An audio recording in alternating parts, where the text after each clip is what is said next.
నమస్తే, welcome to yesterday. ప్రస్తుతం తెలంగాణలో వచ్చే 13వ తేదీన 3వ దశ పార్లమెంట్ ఎలక్షన్స్ జరగబోతున్నాయి. దాంట్లో ప్రత్యేకంగా నిలిచింది మల్కాజ్గిరి కాన్స్టిట్యున్సీ. ఎందుకంటే భారతదేశంలోని అతిపెద్ద కాన్స్టిట్యున్సీ మల్కాజ్గిరి కాన్స్టిట్యున్సీ.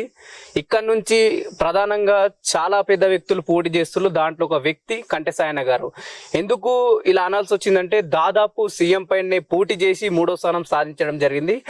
గతంలో కేసీఆర్ గారు ఏదైతే గజ్వేల్ నియోజకవర్గం నుంచి రెండోసారి సీఎం అయినప్పుడు అదే స్థానం నుంచి పోటీ చేసి 3వ స్థానం రావడం జరిగింది. తెలుసుకుందాం విషయాలు. మళ్ళీ మల్కాజ్గిరిలో ఈ పార్లమెంట్ ఎలక్షన్ లో ఎందుకు పోటీ చేయాల్సి వస్తుంది, అసలు తెలంగాణలో సమస్యలు ఏమున్నాయి అనే విషయాలపై దాదాపు మాట్లాడే ప్రయత్నం చేద్దాం.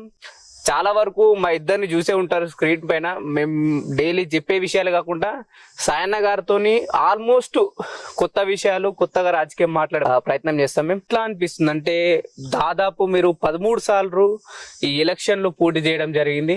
గతంలో 2 సార్లు కేసీఆర్ గారి పైన పోటీ చేశారు. మొదటిసారి 3వ స్థానం సాధించారు.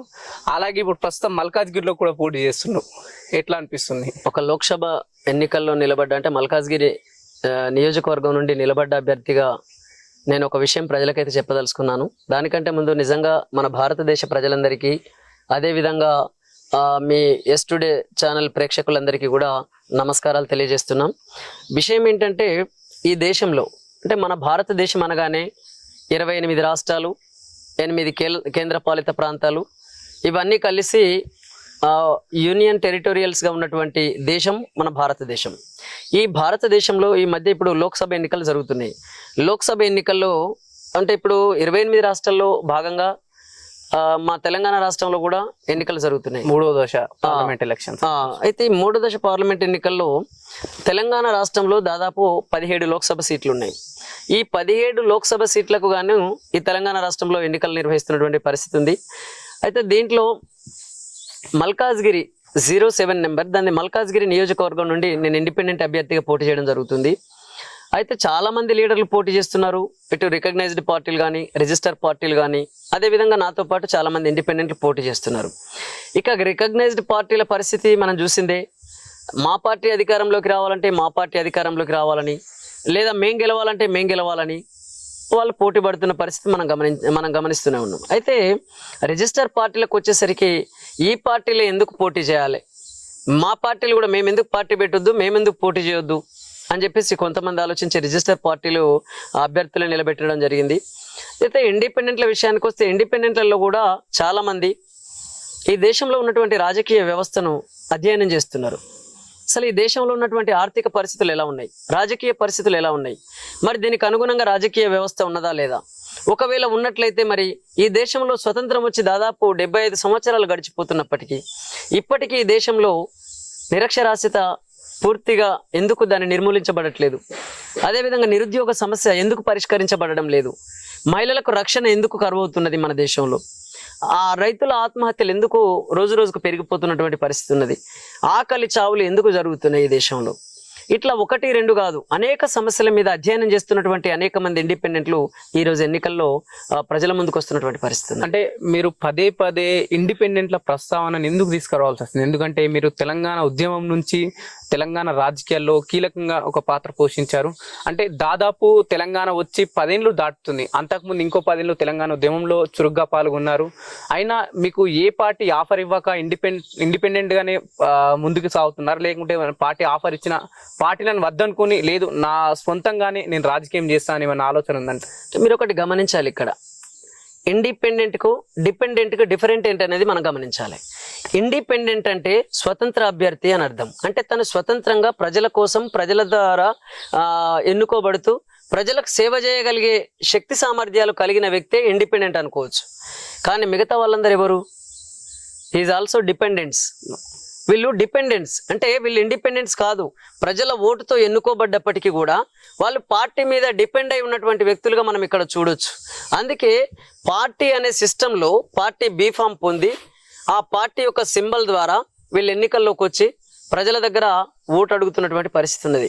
వీళ్ళు ప్రజలు ఓట్లేసి ప్రజల ఓట్ల ద్వారా వీళ్ళని గెలిపించుకున్నప్పటికీ వీళ్ళు స్వతహాగా ప్రజలకు పనిచేస్తున్నటువంటి పరిస్థితి అయితే లేదు. అంటే ప్రజలే పార్టీలకు ప్రాధాన్యత ఇచ్చి మీరు మమ్మల్ని పాలించాలని ప్రజలు ఎంచుకున్న పార్టీని మీరు ఎలా విమర్శించగలుగుతారు అసలు? అసలు ప్రజలు పార్టీలను ఎన్నుకోవడం కాదు, ప్రజలు అభ్యర్థులను ఎన్నుకుంటున్నారు. అంటే అభ్యర్థులని ఆ పార్టీ నాయకులు కానీ పార్టీ అధిష్టానమే నిర్ణయిస్తుంది. అదే మేము ఏమంటున్నామంటే ఈ దేశంలో ఎన్నికల వ్యవస్థలో లోపం ఉన్నది. ఎట్లున్నది అని అంటే ఇప్పుడు ఈ దేశంలో ఓటు అనేది ప్రజలు ఇస్తున్నారు, బీఫామ్ అనేది పార్టీలు ఇస్తున్నాయి. పార్టీ బీఫామ్ ఇచ్చిన తర్వాత ఈ అభ్యర్థుల్ని సెలెక్ట్ చేసిన తర్వాత ఇగో మా పార్టీ అభ్యర్థి పలానా వ్యక్తి, మా పార్టీ అభ్యర్థి పలానా వ్యక్తి అని చెప్పేసి వాళ్ళు సెలెక్ట్ చేసి ఈవీఎం మిషన్లోకి పంపిస్తున్నారు. ఈవీఎం మిషన్లోకి వచ్చిన తర్వాత కదా నా ప్రజలు ఓటేసుకుంటున్నారు. మరి ఓటేసుకున్న సందర్భంగా మనం గమనించినట్లయితే ఇక్కడ ఇప్పుడు ఈ ఓటేసుకుంటున్నటువంటి ఓటరు సెకండ్ అవుతున్నాడు, బీఫామ్ అనేది ఫస్ట్ అవుతుంది. ఫస్ట్ కేటాయించి ఒక ఆప్షన్స్ ఇవ్వబడుతున్నది నా ప్రజలకు.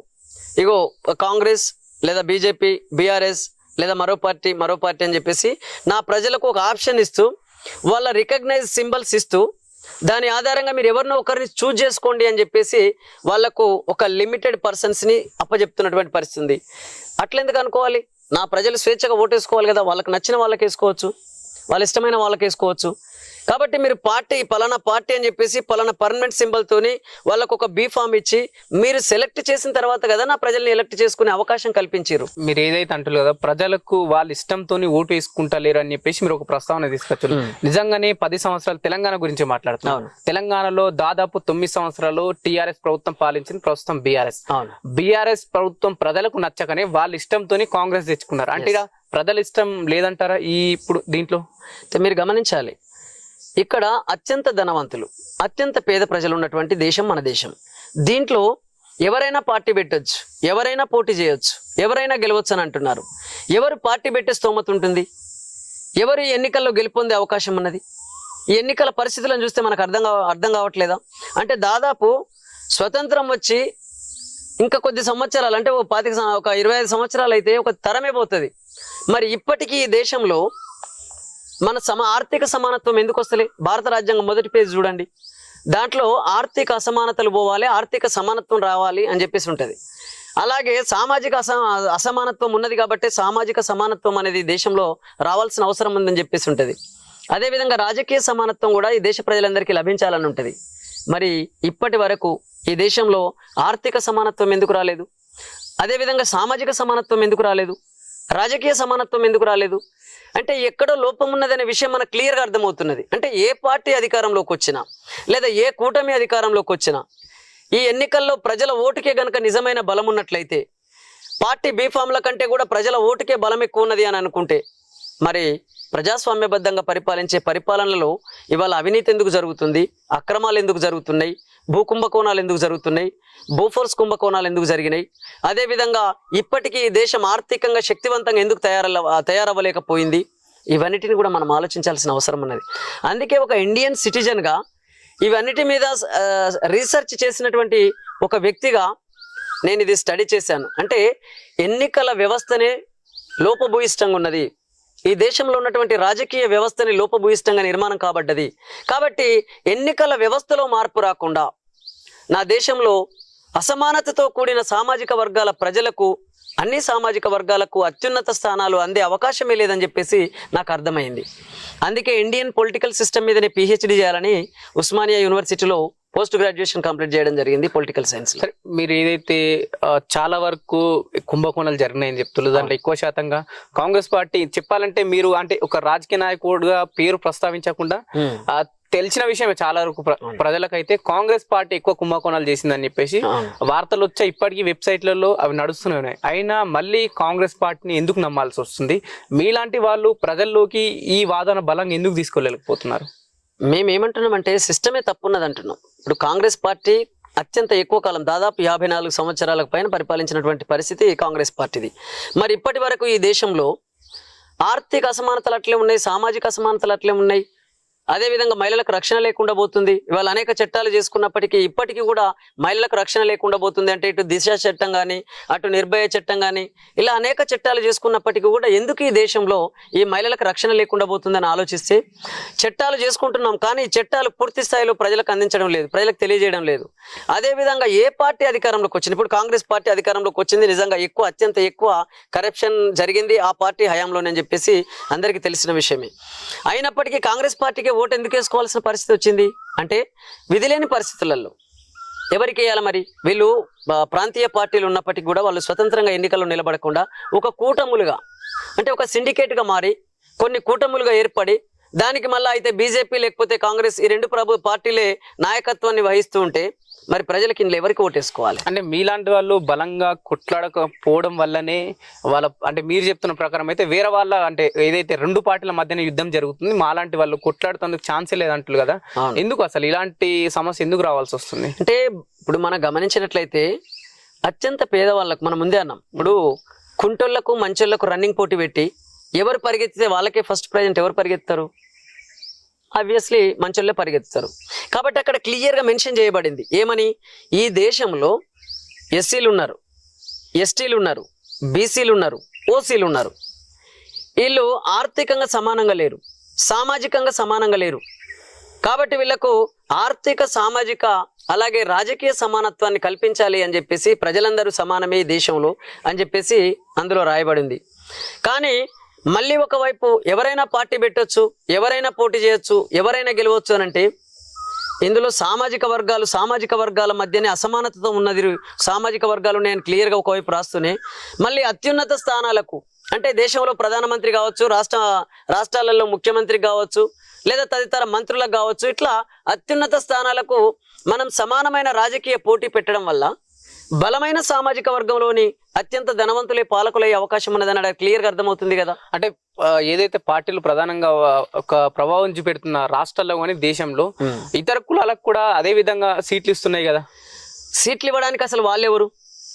నా ఎస్సీలకు హక్కు ఉండాలి కదా, నా ఎస్టీలకు హక్కు ఉండాలి కదా, నా బీసీలకు హక్కు ఉండాలి కదా. రిజర్వేషన్ సిస్టమ్ తీసుకొచ్చి కదా వాళ్ళే. అవును, రిజర్వేషన్స్, దాన్ని గమనించండి మీరు. పేరుకు మాత్రమే అది ఎస్సీ రిజర్వ్డ్ సీటు, కానీ సింబల్ ఎవరిది? ఆ సింబల్ పార్టీల సింబల్. ఇప్పుడు ఆ పార్టీలు సింబల్ కేటాయిస్తున్నాయి ఆ ఎస్సీలకు. ఆ సింబల్ ఎవరి చేతుల్లో ఉంది? ఎవరు దాని అధినేతలు? ఆ పార్టీలకు అధినేతలు ఎవరున్నారు? ఈ ఎస్సీలు ఉన్నారా? మళ్ళీ ఈ ఎస్సీ కాన్స్టిట్యున్సీలో పేరుకు మాత్రమే ఎస్సీ కాన్స్టిట్యున్సీ, అది పెత్తనమంతా కూడా మళ్ళీ ఆ పార్టీ అధినేతలది, వాళ్ళది. వాళ్ళు ఎట్లా చెప్తే గట్ల వినాల్సినటువంటి పరిస్థితి ఈ ఎస్సీలది కానీ, ఎస్టీలది కానీ, బీసీలది కానీ, అదేవిధంగా మిగతా అభ్యర్థులది కానీ. పార్టీ అధినేతల చేతుల్లో అధికారాన్ని పెట్టి ప్రజల చేతుల్లో అధికారం ఉన్నది, ప్రజల ఓటుకు బలం ఉన్నది అని అంటే అది ఎట్లా అనుకోవాలి? మాకు అర్థం కావట్లేదు. అందుకే దాని మీదనే రీసెర్చ్ చేస్తున్నాం. తెలంగాణలో 13న పోలింగ్ డే ఉంది, 3వ దశ పోలింగ్ డే మన పార్లమెంట్ ఎలక్షన్స్ కి. ప్రస్తుతం తెలంగాణలో ఉన్న రాజకీయాలను ఎలా చూస్తారు? ఎందుకంటే పొద్దున్న లేస్తే పేపర్లో చూడొచ్చు, న్యూస్లో చూడొచ్చు, ఒక పార్టీని ఒకరు విమర్శించుకోవడం తప్ప ఆ సమస్యల్ని ముందుకు తీసుకొస్తలేరు. దీన్ని ఎట్లా చూడొచ్చు? తెలంగాణ ప్రాంతానికి వస్తే, తెలంగాణ రాష్ట్రానికి వస్తే, ఇక్కడ తెలంగాణ ప్రజలు చాలా చైతన్యవంతమైనటువంటి వాళ్ళు.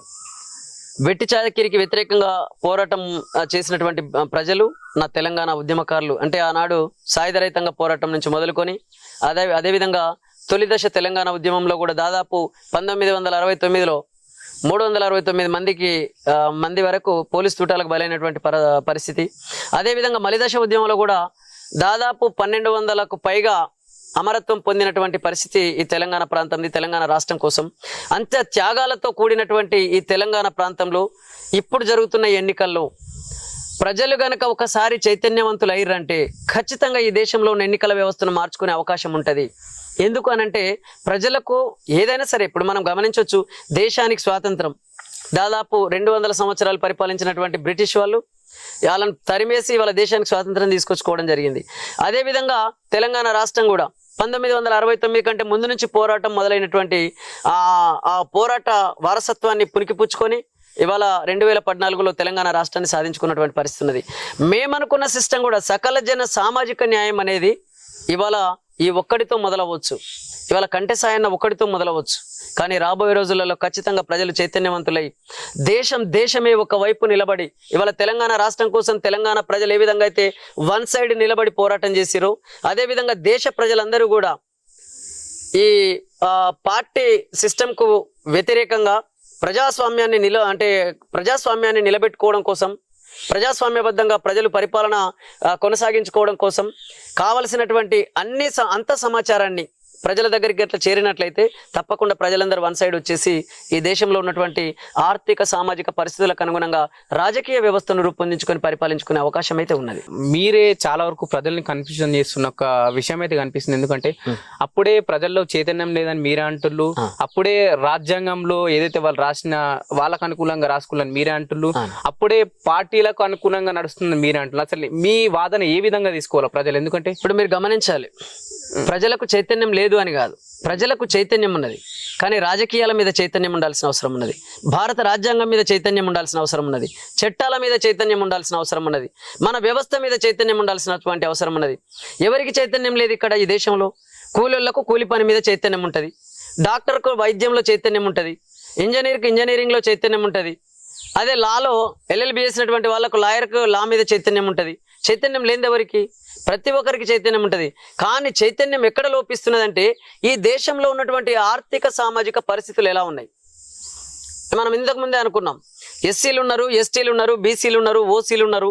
వీళ్ళు ఆర్థికంగా కూడా వెనుకబడి ఉన్నారు, కొంతమంది ముందంజలో ఉన్నారు, సామాజికంగా కూడా ఇక్కడ ఎక్కువ తక్కువలు అనేటివి ఉన్నాయి.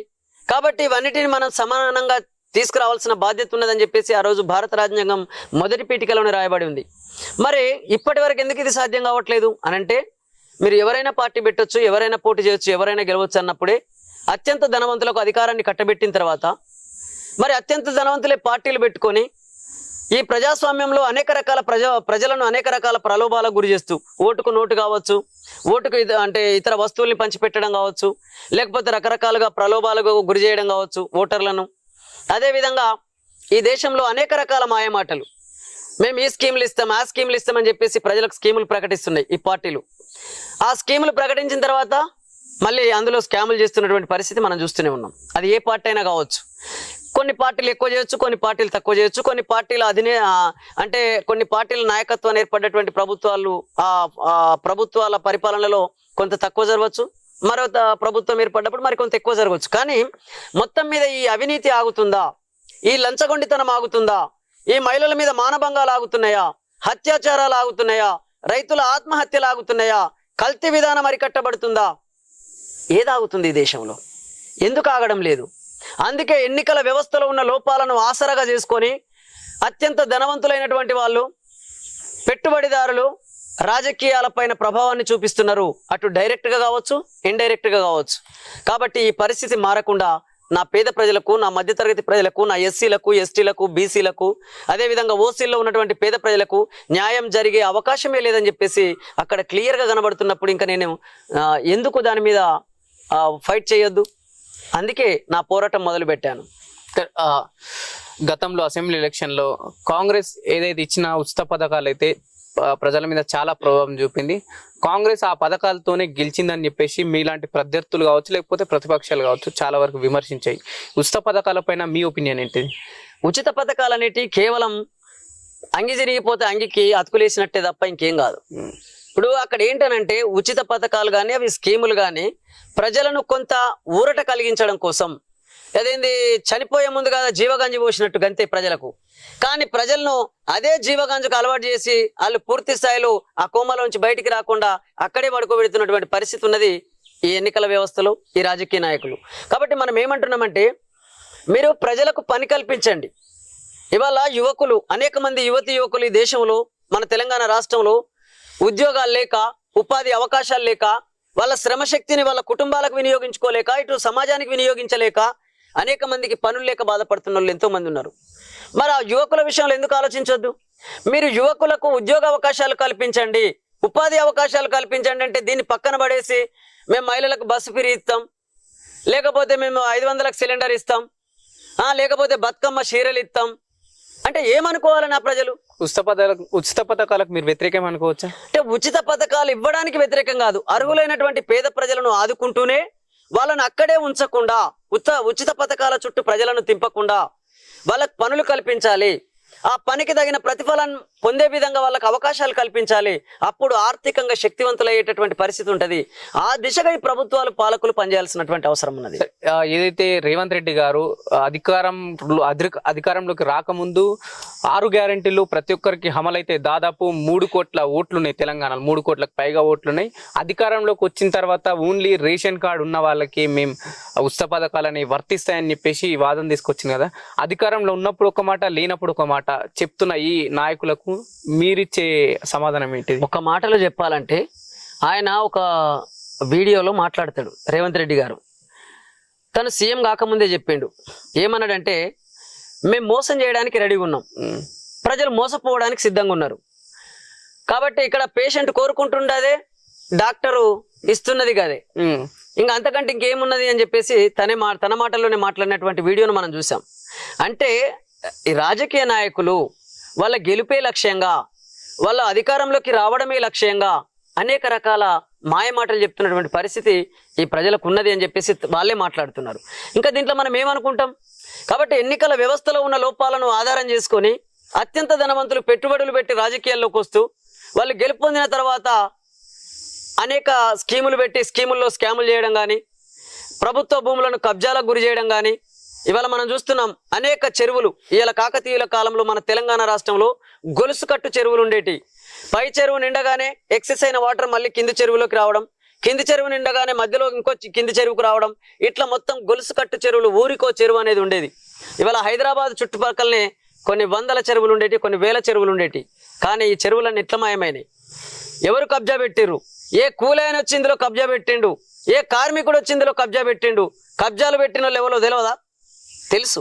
ఈ ప్రజలకు తెలియదా? ఈ రాజకీయ నాయకులకు తెలియదా? ఈ ప్రభుత్వ అధికారులకు తెలియదా? లేదా ఈ మేధావులకు తెలియదా? ఈ సమాజానికి తెలియదా?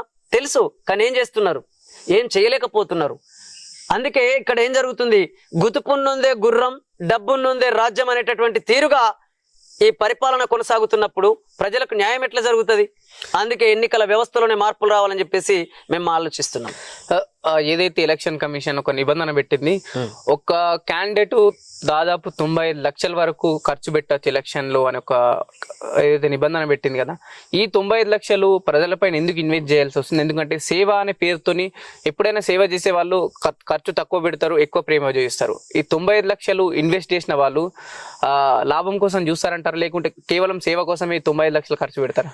100% అక్కడ కరప్షనే జరుగుతుంది, వేరే ఛాయిసే లేదు. ఎందుకు లేదనంటే, ఒక రైతు బిడ్డగా చెప్తున్నాను, రైతు కుటుంబంలో పుట్టిన బిడ్డగా చెప్తున్నాను.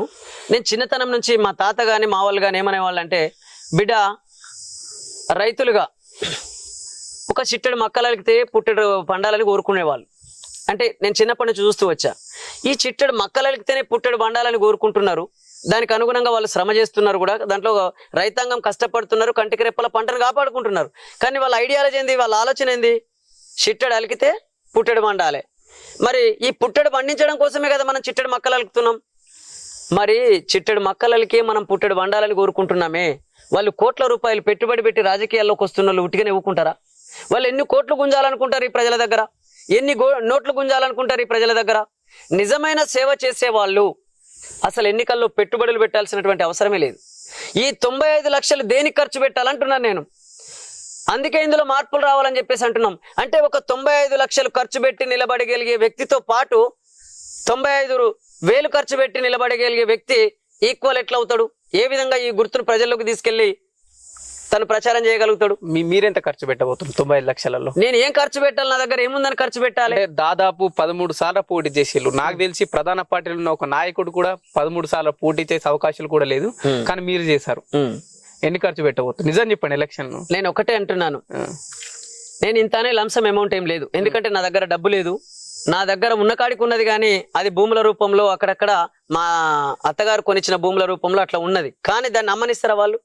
రెండవది ఏంటంటే, వీలైనంత మేరకు నేను ఖర్చు పెట్టకుండా నా తరఫున చాలా మంది ప్రజలు నా నుండి లబ్ధి పొందినటువంటి వాళ్ళు స్వతహాగా వాళ్ళు స్వచ్ఛందంగా పాల్గొంటున్నారు. ఇవాళ ఇంటింటి ప్రచారం నడుస్తుంది, గడప గడపకు తిరుగుతున్నారు. కంటె సాయి అన్నది ఉంగరం గుర్తు, సీరియల్ నెంబర్ 12. మీరు మొదటి ఈవీఎంలో ఈ గుర్తుంటుంది కాబట్టి ఈ గుర్తు పైన మీ అమూల్యమైన ఓటు వేసి కంటె సాయన్నను గెలిపించినట్లయితే ఆయనకు ఎవ్వరూ హైకమాండ్ లేరు, ఆయనకు మనమే హైకమాండ్, మన ప్రజలే హైకమాండ్. కాబట్టి మన ఇంట్లో ఒక పెద్ద కొడుకులాగా తను మనకు సేవలు చేసే అవకాశం ఉన్నదని చెప్పేసి నా తరఫున ఉస్మానియా యూనివర్సిటీకి సంబంధించినటువంటి వాళ్ళు, అదేవిధంగా అనేక మంది విద్యాలయాల్లో విద్యను అభ్యసిస్తున్నటువంటి వాళ్ళు, ఇటు కాలేజ్ చేస్తున్న వాళ్ళు, అటు యూనివర్సిటీలో చదువుతున్నటువంటి అనేక మంది డిగ్రీలు, పీజీలు, పిహెచ్డీలు చేసినటువంటి వాళ్ళు కూడా ఇవాళ మా కంటి సాయన కోసం పనిచేస్తున్నటువంటి పరిస్థితి ఉన్నది. అంటే ఎందుకు దాదాపు 13 సార్లు ప్రజలు మిమ్మల్ని తిరస్కరించాలని అనుకోవచ్చు. ఎందుకంటే 13 సార్లు ఓడిపోయినా సరే మళ్ళీ పదే ఎలక్షన్లు నిలబడడానికి కారణం ఏంటి? ఇక్కడ ప్రజలు తిరస్కరిస్తున్నది అభ్యర్థులను కాదు. అంటే మీ సొంత ఎజెండా ద్వారా, అంటే మీకు ఏమైనా సొంత ఎజెండా ఉందా, లేకుంటే మనకు సొంత ఏమైనా లాభం కావాలేమని నిల్చుంటున్నా? నన్ను అడిగితే ప్రజలు తిరస్కరించడం, ఎన్నుకోవడం లేదు. ఇక్కడ జరుగుతుంది ఏంటంటే ప్రజలు తిరస్కరిస్తున్నది అభ్యర్థులను కాదు, ప్రజలు తిరస్కరిస్తున్నది పేదరికాన్ని, ప్రజలు తిరస్కరిస్తున్నది దేన్ని? ఏదైతే ఇప్పుడు చూడు, తెలంగాణ ఉద్యమంలో మనం గమనించినాం, తెలంగాణ వస్తే మన నీళ్లు, నిధులు, నియామకాలన్నీ వస్తాయని చెప్పేసి ప్రజలు ఆలోచించి ఓటేసారు. ఓటేసిన తర్వాత అప్పుడు ఒక్క రూపాయి తీసుకోకుండా ఓటేసారు నా ప్రజలు. కానీ ఓటేసిన తర్వాత ఏం జరిగింది? డబ్బులు తీసుకొని ఓటేసినా వాళ్ళకే అధికారం వస్తున్నది, డబ్బులు తీసుకోకుండా ఓటేసినా మళ్ళీ గాలి గెలిచే ఛాన్స్ ఉంది. కాబట్టి ఇలా తీసుకున్నా నువ్వే నాయకుని, తీసుకోకుండా నువ్వే నాయకుని, కాబట్టి అదేదో తీసుకొని ఓటేస్తే అయిపోతుంది కానీ అనే పరిస్థితి వచ్చింది. కానీ ఇక్కడ మిగతా ఇండిపెండెంట్లు కానీ మిగతా రిజిస్టర్ పార్టీల పరిస్థితి ఏంటంటే వాళ్ళతోని పోటీ పడే పరిస్థితి లేదు. ఎన్నికల వ్యవస్థలో ఇవాళ ప్రచారాన్నే చూసుకుందాం. రికగ్నైజ్డ్ పార్టీల గుర్తులు ఉంటాయి. పర్మనెంట్ గుర్తు కాంగ్రెస్ పార్టీ ఏర్పడ్డప్పటి నుంచి ఇవాళ ఈ దేశంలో కాంగ్రెస్ పార్టీకి ఏం గుర్తుంది? హస్తం గుర్తుంది, చేతి గుర్తుంది.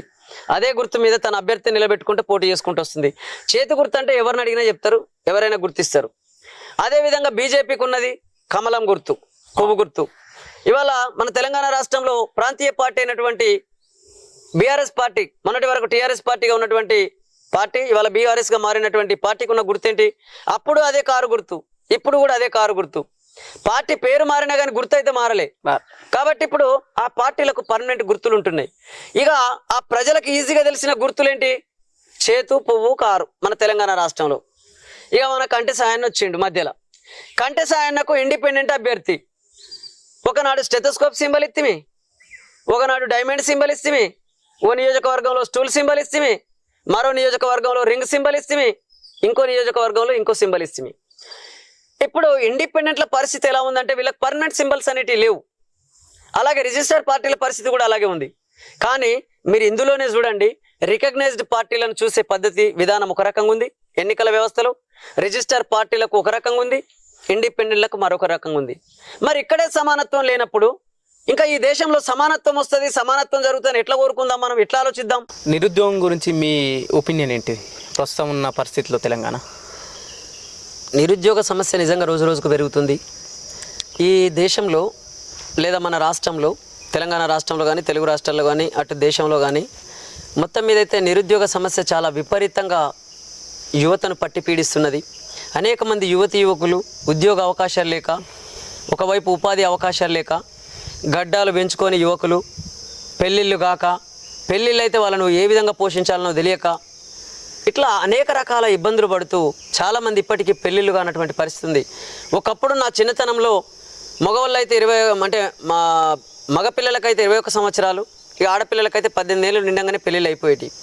కానీ ఇవాళ దాదాపు 30-35 సంవత్సరాలు దాటినా కూడా ఇంకా అనేక మంది యువకులకు పెళ్ళిళ్ళు కానటువంటి పరిస్థితి ఉన్నది అని అంటే మరి దీన్ని నిరుద్యోగ సమస్య ప్రభావం దీని మీద లేదని నేను ఎట్లా అనుకోవాలి? కానీ అక్కడ ఉన్నది ఎవరు? కడుపు నిండినటువంటి వాళ్ళు పరిపాలిస్తున్నారు. కడుపు నిండినోనికి ఆకలయ్యేటోని బాధ ఏం తెలుస్తుంది?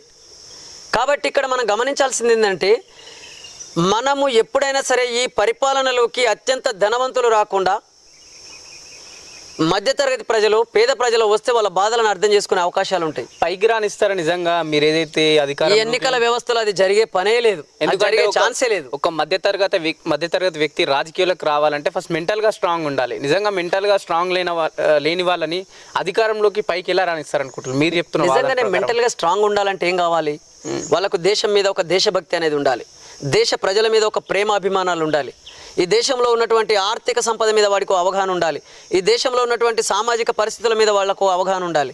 ఇవన్నీ పెంపొందించుకున్నప్పుడు మాత్రమే యువతకు ఖచ్చితంగా మీరు అన్నట్లు మానసికంగా స్టేబుల్గా ఉండగలుగుతాడు, స్ట్రాంగ్గా ఉండగలుగుతాడు. నిజంగా దాదాపు 70 సంవత్సరాలకు పైగా అవుతుంది స్వాతంత్రం వచ్చి, అయినా ఇంకా మన భారతదేశంలో ఆకలి చావులు కానీ ఈ నిరుద్యోగ సమస్య ఎందుకు పోవట్లేదు? ఎందుకనంటే ధనవంతుల చేతుల్లో అధికారం ఉంటుంది కాబట్టి. పెట్టుబడిదారులు అత్యంత ధనవంతులు ఇవాళ వాళ్ళు ఈ రాజకీయాలను శాసిస్తున్నటువంటి పరిస్థితి ఉన్నది. డైరెక్ట్ కావచ్చు, ఇండైరెక్ట్గా కావచ్చు. మనకు కనబడేది మన దేశంలో ఉన్నటువంటి మంత్రులు కనబడతారు, కానీ ఆ మంత్రులను నడుపుతున్నది, ఆ పార్టీలను నడుపుతున్నది ఆ పెట్టుబడిదారులు, వాళ్ళే నడుపుతున్నారు. ఇవాళ మనం ఎలక్ట్రల్ బాండ్ల విషయంలో మనం గమనించవచ్చు. ఏ పార్టీలకు ఎవరెవరు ఏ ఏ కంపెనీలు ఏ ఏ రూపాల్లో ఎన్నెన్ని డబ్బులు ఆ పార్టీలకు ఫండింగ్ ఇచ్చిందో మనం ఇక్కడ కళ్ళతో చూసినాం కదా మొన్నటి వరకు వార్తలలో. కాబట్టి దీని అంతటికి కారణం ఏంటి? ఎన్నికల వ్యవస్థలో ఉన్న లోపాలను ఆసరాగా చేసుకునే కదా ధనవంతుల చేతుల్లోకి అధికారం వెళ్తుంది.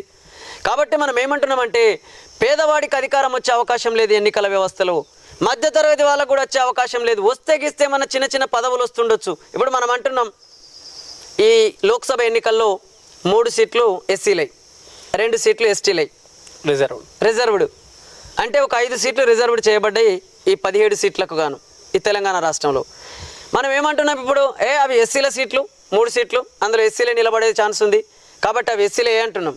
మరి ఎస్సీల సీట్లు అయినప్పుడు ఎస్సీలకు ఆ నియోజకవర్గంలో పూర్తిగా ఆధిపత్యం ఎందుకు లేకుండా పోతుంది? ఎస్సీలుగా గెలుపొందినా కూడా ఆ నియోజకవర్గం నుంచి మంత్రి పదవులు వాళ్ళకి లభిస్తున్నాయా? మీది ఏ భావజాలం అంటే బహుజనవాదమా, లేకుంటే లెఫ్టిస్టా, రైటిస్టా, లేకపోతే హిందూ భావజాలమా? అసలు మీది ఏంటిది? సకల జన సామాజిక న్యాయమే నా ధ్యేయం. సకల జనులకు సకల జనులం ఓటేస్తున్నాం, సకల జనులం పన్ను కడుతున్నాం, సకల జనులం ప్రభుత్వ ఆఫీసులలో ఉద్యోగాలు చేస్తున్నాం, సకల జనులం దాదాపు ఈ దేశ రక్షణ కోసం బిఎస్ఎఫ్ జవాన్లుగా ఈ దేశాన్ని కాపాడుకుంటున్నాం. మరి అధికారం అనే ఫలంలో కానీ, అదేవిధంగా ఆ పంపకాల విషయంలో కానీ, లేదా ప్రభుత్వ ఫలాలలో కానీ అన్ని సామాజిక వర్గాలకు జనాభా దామాషా ప్రకారం ఆ ఫలితాలు లభించాలనేది నా కోరిక. అసలు తెలంగాణ తెచ్చుకుందే సామాజిక న్యాయం కోసం తెచ్చుకున్నారని చెప్పేసి మీలాంటి ఉద్యమకారులు చాలా వరకు ఇప్పటికీ ప్రస్తావిస్తున్నారు. తెలంగాణ వచ్చిన తర్వాత నిజంగా అందరికీ న్యాయం జరగలేదంటారా? 100% న్యాయం జరగలేదు. పైగా ఎవరైతే తెలంగాణ ఉద్యమకారులు ఉన్నారో వాళ్ళకు అత్యంత అన్యాయం జరిగినటువంటి పరిస్థితి ఉన్నది. తెలంగాణ ఉద్యమానికంటే ముందు కేసీఆర్ గారు ఏం మాట్లాడిండో మీరు వీడియోలు చూడండి. తెలంగాణ ఉద్యమ సమయంలో ఆయన మాటల్ని చూడండి. తెలంగాణ ప్రత్యేక రాష్ట్రం ఏర్పడ్డ తర్వాత ఇది మాది పక్తు రాజకీయ పార్టీ అని చెప్పేసి మారిపోయి తెలంగాణ ద్రోహానికి పాల్పడ్డటువంటి వాళ్ళు, తెలంగాణ ఉద్యమ సమయంలో తెలంగాణ ఉద్యమకారులను కొట్టినటువంటి వాళ్ళను, తెలంగాణ ఉద్యమాన్ని అడ్డుకున్నటువంటి వాళ్ళను పక్కన చేర్చుకొని తెలంగాణ ఉద్యమానికి వ్యతిరేకంగా పనిచేసినటువంటి వాళ్లకు అత్యున్నత పదవులు కట్టబెట్టి, అటు పార్టీ పదవులు కావచ్చు, ఇటు ప్రభుత్వ పదవులు కావచ్చు, లేదా వాళ్ళకి ఎమ్మెల్యే టికెట్లు కేటాయించే విషయంలో కావచ్చు, అక్కడ తెలంగాణ ఉద్యమకారులకు తీరని అన్యాయం చేసినటువంటి పార్టీ బీఆర్ఎస్ పార్టీ. అంటే ఇవ్వలేదంటారా టీఆర్ఎస్ పార్టీ? అసలు ఉద్యమకారులకు మొత్తమే ఇవ్వకపోతే మట్టి కొట్టుకుపోయేది కదా బీఆర్ఎస్ పార్టీ. 9 సంవత్సరాలు పరిపాలించే ఛాన్సే లేదు. కానీ అర్హులైనటువంటి తెలంగాణ ఉద్యమకారులు అనేక మంది ఉన్నారు, వాళ్ళను గుర్తించలేదు. అనేక మంది అమరవీరుల కుటుంబాలు ఉన్నాయి, దాన్ని మీరు కూడా ఉండొచ్చు, వాళ్ళని గుర్తించ అంతే కదా. సరే, మీరు ఏదైతే టీఆర్ఎస్ పార్టీ మమ్మల్ని గుర్తించలేదని, సరే వ్యక్తిగతంగా మీ గురించే మాట్లాడతాను, నన్ను గుర్తించలేదని చెప్పేసి కేసీఆర్ని కానీ టీఆర్ఎస్ పార్టీని విమర్శిస్తున్నారు ఒకవైపు, అదేవిధంగా నేను పార్టీలకు వ్యతిరేకమైన మరో సైడ్ విమర్శిస్తున్నారు. ఎలా చూడొచ్చు? నేను ఒకటే అంటున్నానండి, తెలంగాణ ఉద్యమ సమయంలో నేను కూడా తెలంగాణ కోసం పోరాటం చేసిన. తెలంగాణ కోసం పోరాటం చేసినప్పుడు నేను నిజంగా మనస్ఫూర్తిగా నమ్మింది ఏంటంటే, ఆ రోజు తెలంగాణలో ఉన్నటువంటి నీళ్లు, నిధులు, నియామకాలన్నీ కూడా అన్ని సామాజిక వర్గాల ప్రజలకు జనాభా దామాషా ప్రకారం చెందుతాయనే ఆలోచనే నాకు ఉండేది. ఎందుకు అనంటే ఆంధ్ర ప్రాంతం వాళ్ళను మనం ఎట్లా చూసేవాళ్ళం అంటే, ఆంధ్ర ప్రాంతంలో ఉన్నటువంటి ప్రజలందరూ కాదు, అందులో కూడా చాలామంది పేదవాళ్ళు ఉన్నారు. అందులో ఎస్సీ, ఎస్టీ, బీసీ, ఓసీల్లో ఉన్న పేద ప్రజలు అనేక మంది ఉన్నారు. ఇక్కడ మనం అక్కడ ఉన్నటువంటి ప్రజల గురించి కాదు, అక్కడ ఉన్నటువంటి పాలకుల తీరు చూసినట్లయితే రాజకీయ ముసుగులో ఉన్నటువంటి పెట్టుబడిదారులు, వ్యాపారవేత్తలు, అత్యంత ధనవంతులు, వాళ్ళు రాజకీయ ముసుగులో ఉండి వాళ్ళు పరిపాలించినటువంటి పరిస్థితిని మనం చూసాం. మరి అత్యంత ధనవంతుల మధ్య ఈ తెలంగాణ నష్టపోతున్నది కదా. తెలంగాణ నీళ్ళన్నీ కూడా అటే తీసుకుపోతున్నారు. అదేవిధంగా తెలంగాణలో ఉన్నటువంటి నిధులన్నీ కూడా ఎక్కువ శాతం వాళ్ళే తీసుకెళ్తున్నారు. తెలంగాణలో ఉన్నటువంటి నియామకాలన్నీ కూడా ఎక్కువ శాతం నియామకాలు వాళ్ళే తీసుకెళ్తున్నారు. కాబట్టి నిజంగా ఒక ప్రాంతానికి అన్యాయం జరుగుతుంది. ఈ తెలంగాణలో అని చెప్పేసి గమనించి దీనికి అనుగుణంగా అనేక మంది నాయకత్వం వహిస్తున్నటువంటి వాళ్ళ నాయకత్వాన మేము కూడా ప్రయాణం చేసినాం. తెలంగాణ తెగింపు అనే సీడీ రిలీజ్ చేసినాం. తెలంగాణ కోసం అనేక పాటలు రాసినాం. ఇవాళ తెలంగాణ వస్తే మన నీళ్లు నిధులు నియామకాలన్నీ కూడా మన ప్రజలకు చెందుతాయి కాబట్టి ప్రజలందరూ కలిసి పోరాటం చేయండి.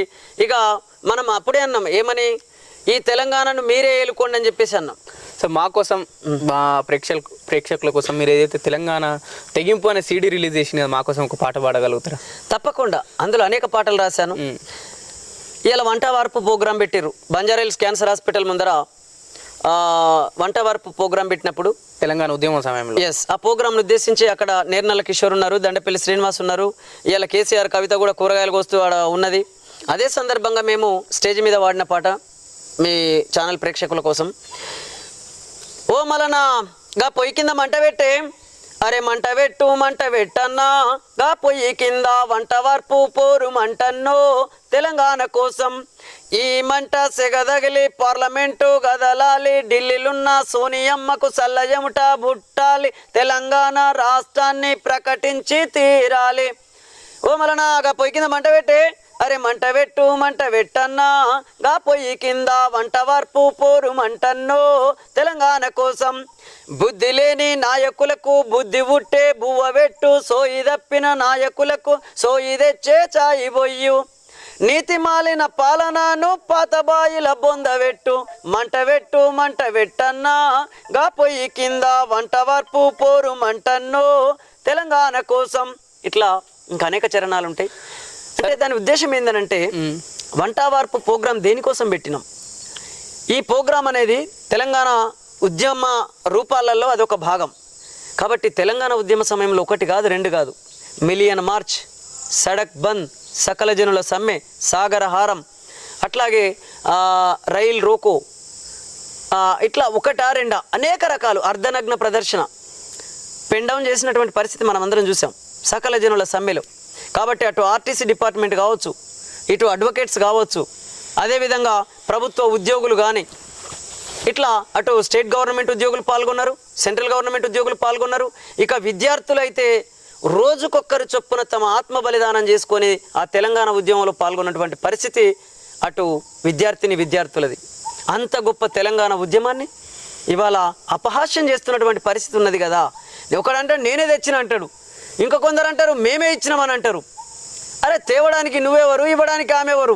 మరి పోనీ మీరే తెచ్చినట్లయితే మీరే ఇచ్చినట్లయితే తెలంగాణలో దాదాపు 1500 మందికి పైగా అమరత్వం ఎట్లా పొందిరో చెప్పండి, దానికి కారకులు ఎవరో చెప్పండి. అంటే నిజంగా ఇప్పుడు తెలంగాణ వచ్చి 9 సంవత్సరాలు దాటి 10 సంవత్సరాలకు అడుగుపెట్టినా సరే ఇంకా అటు బీఆర్ఎస్ పార్టీ కావచ్చు కానీ ఇటు కాంగ్రెస్ పార్టీ ఇంకా తెలంగాణ సెంటిమెంట్ను వాడుకొని ఓట్ల రాజకీయం చేస్తుంది అని చాలా వరకు జనాలంటూ ప్రత్యర్థులు కూడా అదే విషయం ప్రస్తావిస్తున్నారు కదా. దీన్ని ఎట్లా చూస్తారు? ఎందుకంటే ప్రతిసారి కేసీఆర్ గారు నేను తేవడం వల్లనే తెలంగాణ వచ్చిందని కేసీఆర్ గారు ప్రస్తావించడం, ఇటు రేవంత్ రెడ్డి గారు మనం 17 సెగ్మెంట్లలో 14 సీట్లు గెలిస్తే సోనియా గాంధీకి రుణపడి ఉండొచ్చు తెలంగాణ ఇచ్చిన దానికి అని రేవంత్ రెడ్డి గారు ప్రస్తావిస్తున్నారు. వీళ్ళని ఎలా చూడొచ్చు? ఇప్పుడు తెలంగాణ అంటే కేసీఆర్, తెలంగాణ అంటే సోనియమ్మన? అది కాదు కదా. మరి తెలంగాణ అమరత్వం పొందిన అమరవీరుల కుటుంబాలు ఏంటి? వాళ్ళ గురించి కేసీఆర్ ఎందుకు మాట్లాడాడు? అదేవిధంగా తెలంగాణ కోసం అంటే 1969లో అప్పుడున్నటువంటి కాంగ్రెస్ పార్టీ ప్రభుత్వ హయాంలోనే కదా దాదాపు 369 మందిని కాల్చినటువంటి పరిస్థితి కాంగ్రెస్ పార్టీదే కదా. మరి అదెందుకు గుర్తు చేయడు రేవంత్ రెడ్డి గారు? కాబట్టి గౌరవనీయులైనటువంటి తెలంగాణ రాష్ట్ర ముఖ్యమంత్రి రేవంత్ రెడ్డి ఆ విషయాన్ని గుర్తుపెట్టుకోవాలి. అదేవిధంగా గౌరవనీయులైనటువంటి తెలంగాణ రాష్ట్రం మాజీ ముఖ్యమంత్రి కేసీఆర్ గారు ఈ విషయాన్ని గుర్తుపెట్టుకోవాలి. కాబట్టి ఇక్కడ తెలంగాణ అంటే కేసీఆర్ కుటుంబం కాదు, తెలంగాణ అంటే కాంగ్రెస్ పార్టీ అధినాయకత్వం కాదు, తెలంగాణ అంటే అనేక మంది త్యాగాలు, అనేక మంది పోరాటాల ఫలితాలు ఇవాళ తెలంగాణ రాష్ట్రం. దీనికి ఏ ఒక్క పార్టీ కారణం కాదు, ఏ ఒక్క పార్టీ నాయకుడు కారణం కాదు, దీనికి అనేక మంది త్యాగాల వల్ల ఈ తెలంగాణ రాష్ట్రం వచ్చింది. అందుకే నేను ముందు నుంచి అంటున్నాను, త్యాగాలు చేసే కాడనేమో అందరం ఉంటున్నాం, ఎస్సీలు, ఎస్టీలు, బీసీలు, ఓసీలు అందరం ఉంటున్నాం. కానీ ఫలితాలు అనుభవించే దగ్గర మాత్రం కేవలం కొన్ని కుటుంబాలు, కొంతమంది ధనవంతులు లేదా కొన్ని సామాజిక వర్గాలకు మొదటి పీట వేయడం జరుగుతుంది, మొదటి ప్రాధాన్యతనివ్వడం జరుగుతుంది. కాబట్టి ఇక్కడ సామాజిక న్యాయమైనటువంటి ఈ న్యాయం జరగకుండా లోపం ఉన్నదని చెప్పేసి మనకు క్లియర్గా అర్థమవుతుంది. కాబట్టి ఇక్కడ సామాజిక అసమానత్వానికి రాజకీయ అసమానత్వమే కారణమవుతుంది, రాజకీయ సమానత్వం జరగకపోవడమే దీనికి కారణమవుతుంది. మల్కాజ్గిరిలో ప్రస్తుతం లోకల్ వర్సెస్ నాన్ లోకల్ అనే వాదన నడుస్తుంది. అదేవిధంగా ఎలక్షన్లో ఫైట్ నడుస్తుంది కదా, మీరు ఎలా చూడచ్చు? ఎందుకంటే మీరు మల్కాజ్గిరిలో లోకల్ అనుకోవచ్చా, నాన్ లోకల్ అనుకోవచ్చా? అసలు లోకల్ నాన్ లోకల్ అనే విషయానికి వస్తే ఒకటి మనం ఇక్కడ గమనించాలి ఫెయిర్గా. నిజంగా నేను దాదాపు 25 సంవత్సరాల నుంచి ఇక్కడ అనేక మంది పేద ప్రజలకు సేవలు చేస్తున్నాను ఇదే మల్కాజ్గిరి కాన్స్టిట్యున్సీలో ఉండి. ఇది రెండవసారి నేను మల్కాజ్గిరి ఎంపీగా పోటీ చేయడం. మొట్టమొదలు తెలంగాణ వచ్చిన వెంటనే తెలంగాణలో ఎలక్షన్స్ వచ్చినప్పుడు మొదటిసారి నేను మల్కాజ్గిరి నియోజకవర్గం నుండే నా పొలిటికల్ లైఫ్ను ప్రారంభించినటువంటి పరిస్థితి. కాబట్టి అప్పుడు మొదటిసారి ఇదే మల్కాజ్గిరి నియోజకవర్గ ఎంపీగా పోటీ చేసిన. ఇప్పుడు కూడా ఇది రెండవసారి నేను మల్కాజ్గిరి నుంచి లోక్సభకు పోటీ చేయడం. అయితే ఇక్కడ ఒకటి ఏంటంటే, నేను లోకల్ అని చెప్పేసి నేను అన్నా, కానీ మిగతా వాళ్ళు కూడా లోకల్ కిందకే వస్తారు. ఎందుకనంటే ఈ తెలంగాణ రాష్ట్రంలో ఉన్నటువంటి ప్రతి ఒక్క బిడ్డ తెలంగాణ బిడ్డనే. అంటే ఇప్పుడు మన ఊరు ఎట్లుంటుంది, ఇప్పుడు నా ఊరు ఇక్కడ ఉంది, మీ ఊరు అక్కడ ఉంది, లేదా నా మండలం ఇక్కడ ఉంది, ఇంకొకరి మండలం అక్కడ ఉంది, నా నియోజకవర్గం ఇది, మీ నియోజకవర్గం అది. ఇక ఇది లోకల్ నాన్ లోకల్ కింది కానంటే చివరికి మరి అసెంబ్లీ పరిధిలో ఉన్నటువంటి వాళ్ళందరూ అసెంబ్లీకి లోకలే కదా, పార్లమెంటు పరిధిలో ఉన్నటువంటి వాళ్ళందరూ పార్లమెంటుకు లోకలే కదా. లోకల్ కాదని ఎట్లా అంటాం? నాన్ లోకల్ వాళ్ళని దాంట్లోకి ఎట్లా అలౌ చేస్తున్నారు మరి? కాబట్టి అది తప్పు. అట్లా అనుకుంటే మరి ఇక అసెంబ్లీకి దగ్గర ఇంటికి దగ్గర ఉన్న వాళ్ళు ఇక ఇదంతా మనది, అసెంబ్లీ చుట్టూన్న ఇండ్లు మనవి కాబట్టి ఇది మనదంతా ఒక గుంపు, ఇక మనం ఇట దగ్గర ఉన్నాం కాబట్టి మనమే లోకలు, ఇక మన ఎన్నుకున్న వాళ్ళందరూ మళ్ళీ 2వ క్లాసు, ఇక తర్వాత 3వ క్లాసు 4వ క్లాసుగా గుర్తిస్తారా? అంటే ఏమనుకోవాలి దీన్ని? కాబట్టి ఇక్కడ వ్యత్యాసం అనేది పెరగకుండా చూడాలి. ఈ దేశంలో సమగ్రతను కాపాడే విధంగా ఉండాలి. ప్రజలందరూ కలిసిమెలిసి ఐక్యంగా తమ జీవనాన్ని కొనసాగించే విధంగా ఉండాలి. అంతేగాని ప్రాంతీయ విద్వేషాలు రెచ్చగొట్టడం, లోకల్ నాన్ లోకల్ అని చెప్పేసి రెచ్చగొట్టడం, లోకల్ నాన్ లోకల్ ఎట్లా అవుతుంది? తెలంగాణ బిడ్డలందరూ తెలంగాణ ప్రజలు కాదా? భారతదేశ బిడ్డలందరూ భారతీయులు కాదా? లేకపోతే బయట దేశ పనులు వచ్చి ఇట్లా మన పార్లమెంట్లోకి ఎంపీ టికెట్లు తీసుకొని ఏమైనా పోటీలు చేస్తున్నామా? దట్ ఈస్ నాన్ లోకల్ అనుకోవచ్చు. మా ఛానల్ తరఫు నుంచి మల్కాజ్గిరిలో ఉన్న మీ ఓటర్లకు ఏం చెప్పదలుచుకున్నారు? మీరు గెలిస్తే ఏం చేస్తారు? అసలు మీ ఎజెండా ఏంటి? ప్రజల్లోకి ఏ విధంగా తీసుకెళ్తారు మీ ప్రచారాన్ని? నిజంగా నేను మల్కాజ్గిరి నియోజకవర్గ ఎంపీగా కనుక గెలిస్తే తప్పకుండా పార్లమెంట్లోకి వెళ్ళి నేను ఈ మల్కాజ్గిరి నియోజకవర్గ సమస్యలను అటు పార్లమెంట్లో ప్రతిబింబించే విధంగా నేను ప్రజల తరఫున పోరాటం చేసి, మల్కాజ్గిరి నియోజకవర్గంలో చాలా సమస్యలు ఉన్నాయి. అటు డ్రైనేజీ వ్యవస్థ సరిగ్గా లేదు, వర్షాకాలం వస్తే ఎక్కడికక్కడ రోడ్ల మీద నీళ్లు నిలుస్తున్నటువంటి పరిస్థితి ఉంది. అదేవిధంగా రోడ్లు సరిగ్గా లేవు, చాలా కాలనీలకు రోడ్లు సరిగ్గా లేనటువంటి పరిస్థితి ఉంది. అదేవిధంగా ఇక్కడ చాలామంది ప్రైవేటు కళాశాలల్లో ఫీజులు కట్టలేక, ప్రైవేటు స్కూళ్ళల్లో ఫీజులు కట్టలేక అనేక మంది పేద ప్రజలు ఇబ్బందులు పడుతున్నటువంటి పరిస్థితి మల్కాజ్గిరి నియోజకవర్గంలో ఉంది.